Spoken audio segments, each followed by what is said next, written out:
মহাভারতের অজানা কথা পার্ট 100। নমস্কার শ্রোতা ভক্তরা, আজ আমরা জানব মহাভারতের অজানা কথা।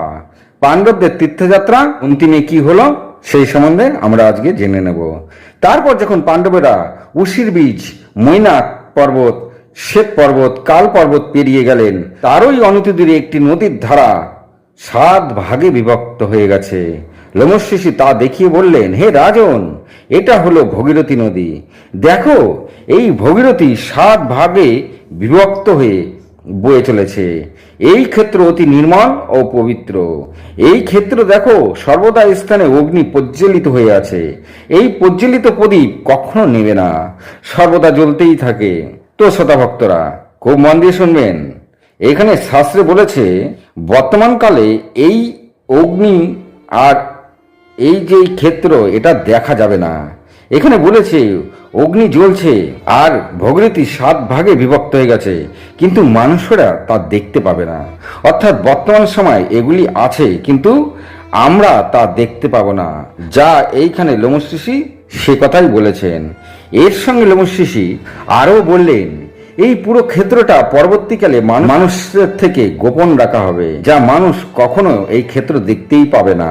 তো শ্রোতা ভক্তরা, বোঝা গেল বর্তমান যুগে আমাদের চোখের আড়ালে অনেক অনেক ক্ষেত্র আছে যা লুকিয়ে রাখা হয়েছে।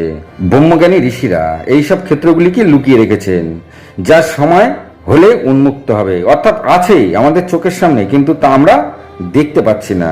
এই অদৃষ্ট স্থানের মধ্যে সম্বলপুর একটি ক্ষেত্র, যেখানে স্বয়ং ভগবান কল্কি দেবতার আবির্ভাব ঘটবে। বর্তমানে আমরা নানা জায়গায় এই কল্কি দেবের কথা শুনতে পাই। নানা জায়গায় আমরা একটা যে এই জায়গাটা সম্বলপুর, কেউ বলে ওই জায়গাটা সম্বলপুর, সেটাই সম্বলপুর। কিন্তু শ্রোতা ভক্তরা, একটা কথা বুঝতে পারলে আপনারা খুবই আশ্চর্য হবেন যে যে দেখান না কেন আর যে কথাই বলুক না কেন, সম্বল মানে কিন্তু শাস্ত্রে আলাদা করে বলা আছে, যেখানকার মানুষ সৎ ও নিষ্ঠাবান, সর্বদা বেদের ধ্বনি গুঞ্জন করতে থাকে, আর যেখানে দেবতারা সদা সর্বদা আনাগোনা করতে থাকে, আর যেখানে কোনো প্রকার পাপ কার্য হয় না, সেটাই সম্বল। আর কল্কিদেব সম্বলপুর হলো এটাই, যা আমাদের চোখের আড়ালে আছে, সমস্ত পাপাচার থেকে দূরে।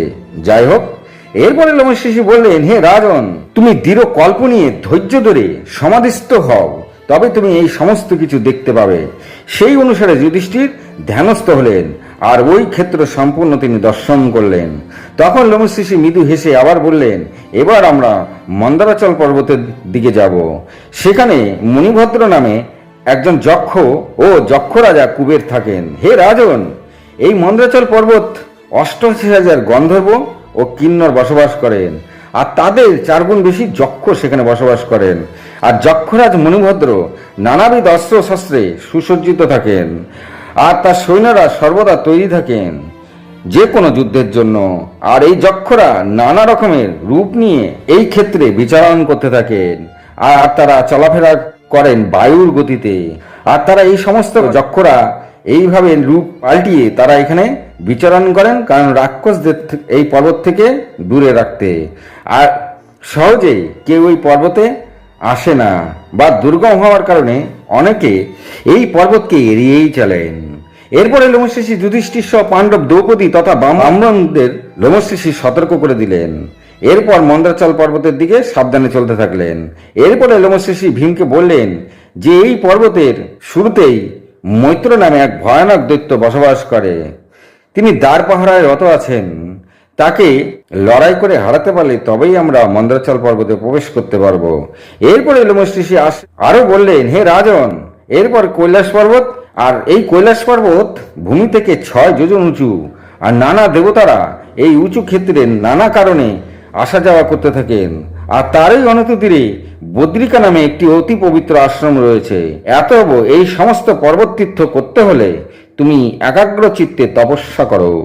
আর অন্যদিকে ভীমকে বলেন, তোমার বলের দ্বারা সবাইকে সুরক্ষিত করে তুমি সবাইকে নিয়ে এই তীর্থযাত্রায় এই স্থানে স্নান করে পুণ্য অর্জন করো।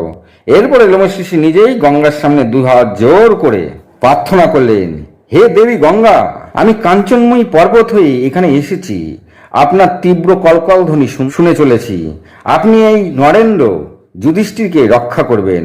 এরপরে লোমশ ঋষি দেবী গঙ্গাকে নমস্কার দিয়ে আর সবাইকে সাবধানপূর্বক তার পেছন পেছন আসতে বললেন। তখন সবাই ধীরে ধীরে লোমশ ঋষির পেছন পেছন চলতে লাগলেন। তখন যুধিষ্ঠির আর তার ভাইদের উদ্দেশ্যে বললেন, দেখো প্রিয় অনুজেরা, মহামণি লোমশ ঋষি এই ক্ষেত্রকে খুবই ভয়ানক ভেবে থাকেন। তো সেই কারণে তোমরা দ্রৌপদীর দিকে নজর রেখো, যেন সে সুরক্ষিত থাকেন।